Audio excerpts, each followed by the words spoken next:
তেওঁ মা। ওলাই যোৱাৰ পাছত কাপোৰখিনি যেতিয়া তিতি থাকে, কাপোৰত থকা পানীখিনি চেপি তাৰত মেলি দিয়া মানুহগৰাকী মা। তেওঁ নিজৰ কাঁহীখন বাঢ়ি লৈ যেতিয়া ভাগত থকা বস্তুখিনিৰ ভালপোৱা বস্তুখিনি আনখন কাঁহীত তোমালৈ আগবঢ়াই দিয়ে, তেওঁ মা। তেওঁ কথা নকয়, তেওঁ কথা নকয়, তেওঁ খং নকৰে, তেওঁ বোজা নকঢ়িয়াই, তেওঁ কাম কৰে, তেওঁ কাম কৰে। এই যে জ্বৰকণ উঠিলেই দৌৰি কপালখন চুই চায়, তেওঁ মা। এই যে ভাত পেটলৈ গ'ল নে নগ'ল বুলি অফিচলৈ ওলাই গ'লে কাঁহীখন চাই যে এটা হুমুনিয়া কাঢ়ি কাঁহীখন কাষতে থৈ দিয়ে, কাঁহীখন চাই যে সকলো কথা বুজি পায়, তেওঁ মা। বহুদিন ঘৰত খাদ্যবোৰ যেতিয়া ৰান্ধি নিদিয়ে, যেতিয়া ঘৰৰ পৰা দূৰণিত থকা সন্তানলৈ মনত পৰে, নিজেও যেতিয়া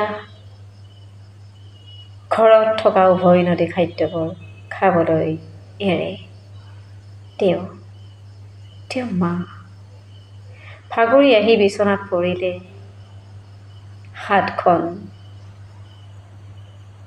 হাতখন যদি গাত অনুভৱ কৰা যায়, তেওঁ মা। উজতি খালেই চিঞৰি যাক মাতো, তেওঁ মা। কথাবোৰ ক'বলৈ কোনো নাথাকিলে যেতিয়া এজনেই বিশ্বাসযোগ্য ওলায়, তেওঁ মা। সেই যে ককাইদেউক পইচা নহ'লে পকেটত পইচা কিমান লাগিব ক'বৰ কাৰণে যে আন এজন মানুহ দৰকাৰ নহয়, দেউতাৰ পৰা পইচাটো সাধি আনি ককাইদেউক দিয়া মানুহগৰাকী মা। তিতি থকা কাপোৰখিনি শুকোৱাৰ পাছত ৰুমলৈ আনি থোৱা মানুহগৰাকীৰ নাম একো নাই, তেওঁ মা।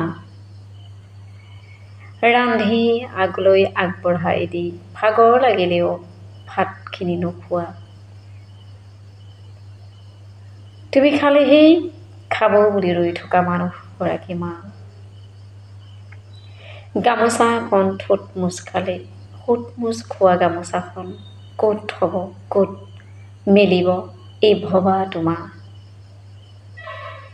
ভাগৰত টোপনি নাহিলে কেতিয়া আহিব, ক'ত গ'ল উচপিচাই থকা মানুহগৰাকী মা। পেভিলে সকলো সময়তে কাষত পোৱা গৰ্গীৰ মাগৰাকীও কিন্তু মায়েই হয়, মা। এই যে মা, আমি উজতি খালে, আমি ভাত নাখালে, আমাৰ জ্বৰ উঠিলে, আমাৰ গা বেয়া লাগিলে, আমাৰ মনত থকা কথাবোৰ ক'বৰ মন গ'লে এই যে মা বুলি আমি চিঞৰোঁ, তেওঁ মা নহয়, তেওঁ প্ৰকৃততে তেওঁ এক সত্তা, তেওঁ সহনশীলতাৰ এক সত্তা, তেওঁ হজম কৰিব পৰা সকলো গুণেৰে তেওঁ সহানুভূতিশীল আৰু সহনশীল এটা সত্তা,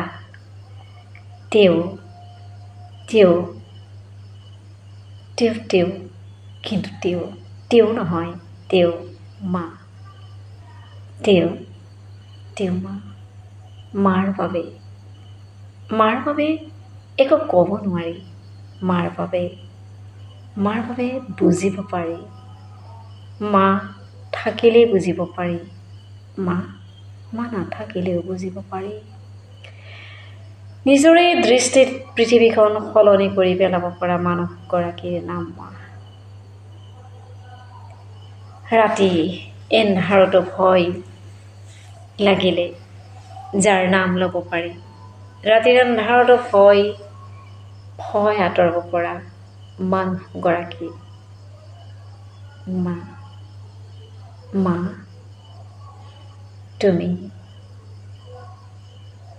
তুমি সদায় ভালে থাকা।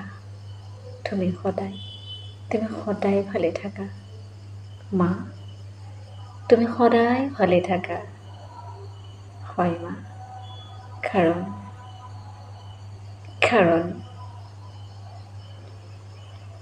খবৰ সুধিবলৈ গাত হাত দি ভাগৰি আছোনে নাই চাবলৈ। ভাত মুঠি খালেই শৰীৰ ভালে আছেনে নাই বুজিবলৈ। হাৰুতো কোনো নাই তোমাক বাদ দি। মা, তুমি সদায় ভালে থাকা।